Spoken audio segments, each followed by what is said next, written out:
Today we're going to do an unboxing and swatching of Daniel Smith's Primatek Extra Fine Watercolors.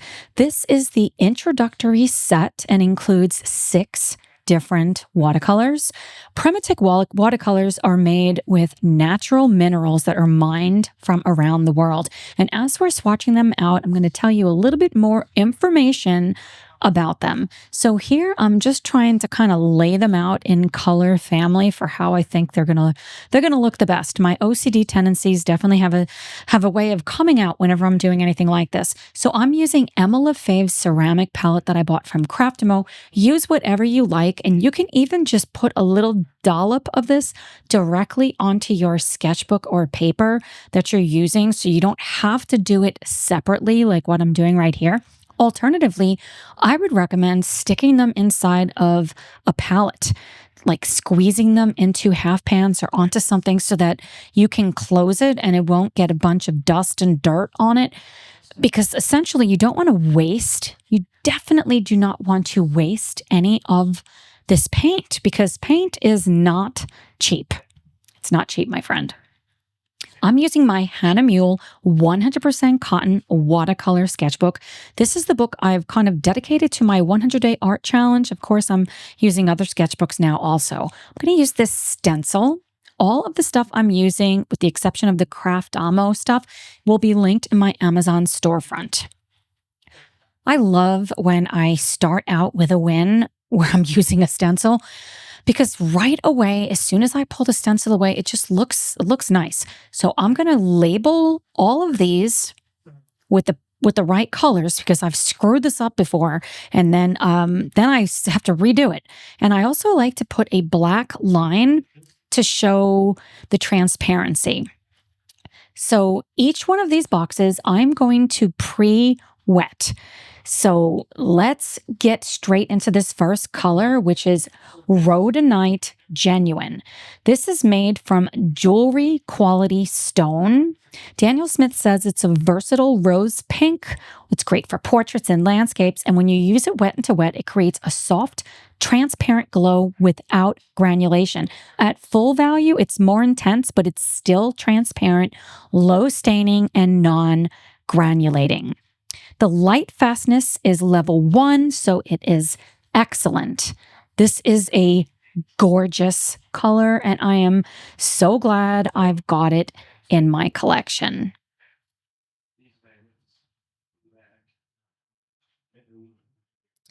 The next color is Piemontite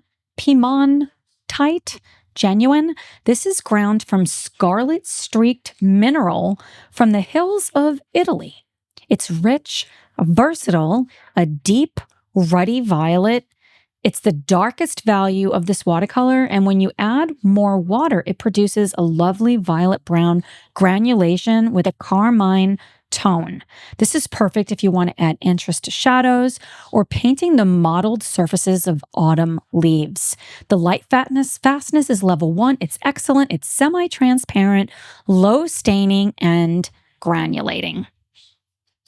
The next color I'm swatching out is Amethyst Genuine, and oh wow, I love this color. It's hard to describe it unless you see it in real life, but it does sparkle. It does. It's a rich, true purple, almost black in its mass tone and capable of infinite gradation. Although it's a granulating color, it can also make lovely clear washes with just the barest hint of sparkle. Rated light fast, level 1, so it's excellent, semi-transparent, low staining, and granulating. Next up is Mayan Blue Genuine, and if I have a favorite, this is it. It's gorgeous, green tinged indigo, and it says, long ago it adorned the murals and sculpture of the Mayan people and was featured in their rites and rituals. Despite exposure to severe heat and humidity, the color has hardly faded over 1,000 years. Wow. This is great. Graded. Good grief. This is level 2 for light fastness, so it is very good, transparent, low staining, and granulating. Next is Jadeite Genuine. This is made by combining 2 minerals, jade and the other is nephrite. It's deep dark green mass tone, and then it can create a paler wash. Level 1 for excellent light fastness, semi-transparent, non-staining, and granulating. Absolutely exquisite.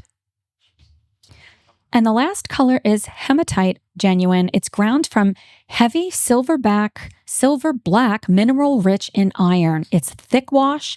The heavier iron particles settle and it creates bold granulation. In a thin wash, it's a soft dove gray. This mixes beautifully with other colors.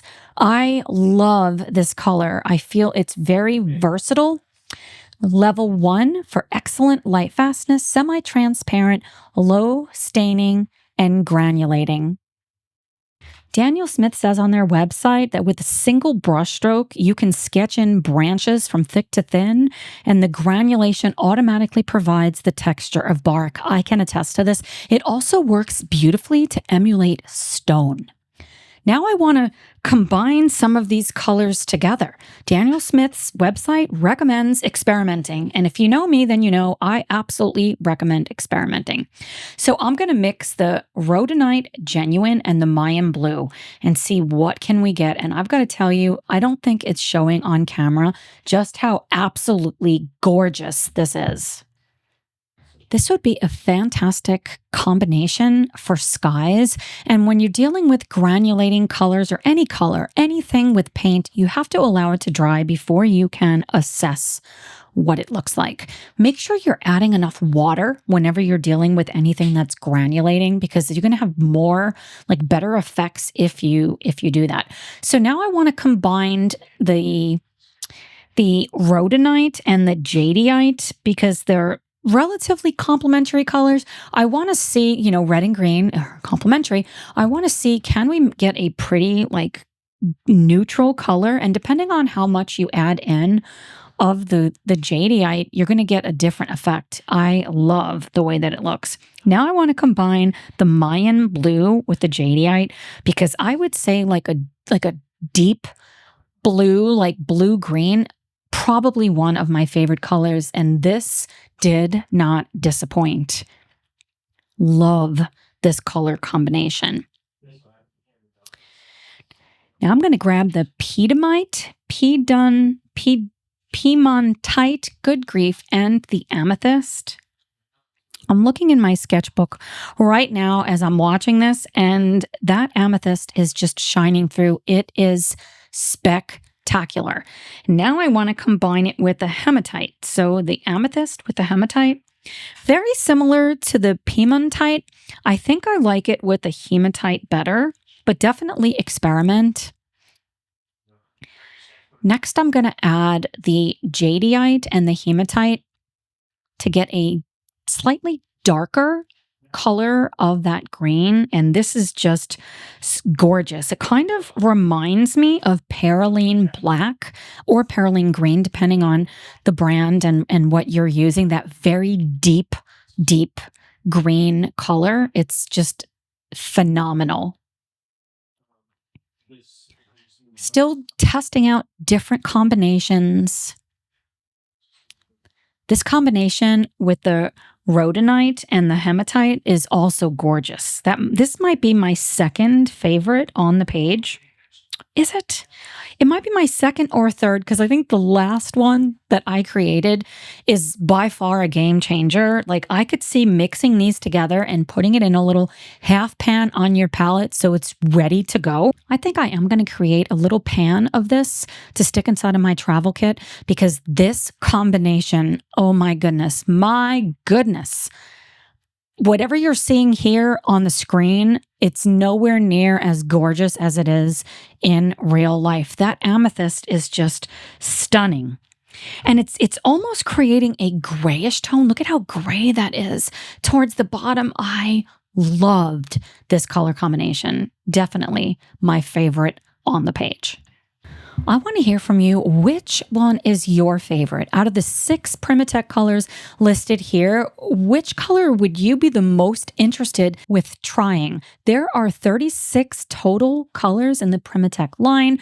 What are some other ones I should pick up? If you made it to this point in the video, will you put a paintbrush so I know you are still here? See you in the next one. Bye, friends.